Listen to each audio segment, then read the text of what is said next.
Cours numéro 30. Les écoles de la 4e voie. Comprendre sans concession ni excuse. Parmi les écoles initiatiques, il existe 3 types d'enseignement. Il y a un premier type d'école, celle où enseigne un instructeur dont le savoir et l'être dépassent ceux des élèves. Il porte en lui une conscience supérieure qui lui permet d'accéder à une connaissance, une énergie, des forces, un savoir-faire qui dépasse celle de l'homme ordinaire. Un deuxième type d'école est celui où l'instructeur possède plus de connaissances que les élèves, mais avec une conscience qui n'est guère supérieure à celle des élèves. Dans le troisième type d'école, seuls les élèves travaillent ensemble, il n'y a pas ou plus d'instructeurs. Les écoles du premier type sont des écoles de la 4e voie, les plus difficiles. Y appartenir signifie nécessairement que l'on se rappelle et que l'on pratique strictement les principes du travail intérieur. Si ce n'est pas le cas, on se situe hors du cadre de cette école. Mais dans ce type d'école, il y a plusieurs catégories d'auditeurs. D'abord ceux qui essaient de comprendre l'enseignement et n'y parviennent pas, puis ceux qui le comprennent intellectuellement, ceux qui comprennent, essaient de le mettre en pratique et n'y parviennent pas, et enfin ceux qui comprennent et arrivent à mettre en pratique, ceux-ci étant les seuls véritables élèves qui finissent par y arriver un jour. Il y a une autre catégorie d'école qui se définit par la qualité des élèves plutôt que par celle de l'instructeur. Ce sont celles où l'instructeur excuse les bêtises, les manquements de ses élèves. Ceci n'est pas propice à l'avancement des élèves, cela les retarde plutôt, mais l'instructeur le fait en conscience, et dans la mesure où cela ne nuit pas au travail global des autres et de l'école.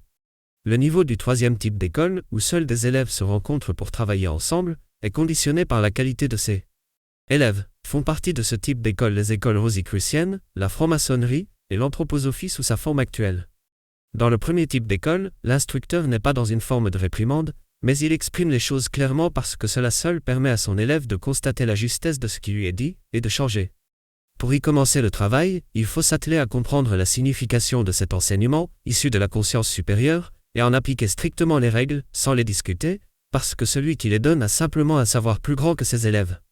Dans ce type d'école, il n'y a pas de sélection extérieure, seule la compréhension ou la non-compréhension crée la sélection, après s'être posé les questions « est-ce que je veux ou est-ce que je ne veux pas ?» et « est-ce que je peux ou ne peux pas comprendre ?» L'enseignement du Christ était par exemple un de ces enseignements, d'un niveau très élevé. Les 4 évangiles, qui redonnent au monde cet enseignement, ne peuvent en fait être compris que si un initié en donne les clés, car il s'agit d'un enseignement ésotérique. L'Apocalypse de Saint Jean est encore beaucoup plus ésotérique que les évangiles. L'enseignement du Christ a été dévoyé très tôt. Les églises chrétiennes sont devenues intolérantes et ont permis par exemple les guerres de religion et l'Inquisition. Si le Christ était revenu sur terre, il aurait été brûlé comme un hérétique. Déjà à son époque, il était critiqué, par exemple parce qu'il fréquentait sans distinction notamment les collaborateurs de Romains et les femmes de mauvaise vie, qu'il ne respectait pas certaines règles, comme le sabbat. Il suivait ce qu'on appelle le chemin des maîtres ou des malamatis, un peu provocateur, imprévisible, ceux qui ne craignent pas le scandale et n'essaient pas de séduire ou de plaire. Tous les maîtres qui ont suivi ce chemin ont été controversés à cause de leur prise de position contre les fausses lois de la morale, contraires à celles de la vie et de la nécessité de l'instant. Dans la psychologie de l'ennéagramme, on peut voir que chaque type a des qualités, mais que celles-ci sont imposées et deviennent des conditionnements qui entraînent des défauts. Un jour, il est nécessaire de se libérer du conditionnement et d'acquérir par soi-même des qualités véritables, une morale humaine ou divine, qui est alors au-delà du bien et du mal. Un véritable maître de la 4e voie a comme but de conduire l'élève à la connaissance de soi et du monde, de l'aider à sortir d'une forme ou d'une autre d'infantilisme, pour devenir mature, équilibré, dans sa vie familiale, sociale, professionnelle. Le Christ a fait partie de ces maîtres, ainsi que les grands maîtres du zen, du soufisme ou de l'ésotérisme chrétien, qui sont autant de branches de la 4e voie. Les méthodes utilisées par ces instructeurs sont rudes, mais pour le chercheur sérieux, elles permettent d'avancer sur le chemin, de dépasser les illusions que proposent les chemins plus faciles. La seule proposition de la 4e voie est de prendre sa croix et d'avancer sur un chemin abrupt, étroit et rocailleux. Fréquenter ces maîtres est difficile, inconfortable, mais ceux qui les approchent savent que ces maîtres ne perdent jamais leur but spirituel, permettre la réalisation de quelque chose au-delà du monde matériel. Ils ont l'amour et la compassion véritable, celle qui comprend réellement la souffrance de l'autre, et accepte d'en porter une partie. Ils décident de s'incarner encore et encore sur terre, pour aider à porter la souffrance du moindre humain qui souffre. Ces maîtres sont peu nombreux, une douzaine, plus quelques bodhisattvas, plus quelques initiés et grands initiés, plus 40 000 saints ou sages. Pour les religions organisées, les maîtres représentent un danger, parce qu'ils ne correspondent pas à l'idée des saints que véhiculent les églises. Les églises jugent les maîtres à partir de leur niveau de conscience inférieur, alors que ceux-ci appartiennent à un niveau de conscience supérieur. Or, il y a un monde entre un niveau de conscience inférieur et le niveau supérieur. Le supérieur peut englober l'inférieur, mais pas l'inverse. À notre époque, on oublie qu'il existe des connaissances que l'on ne peut acquérir que si on se hisse à un autre niveau.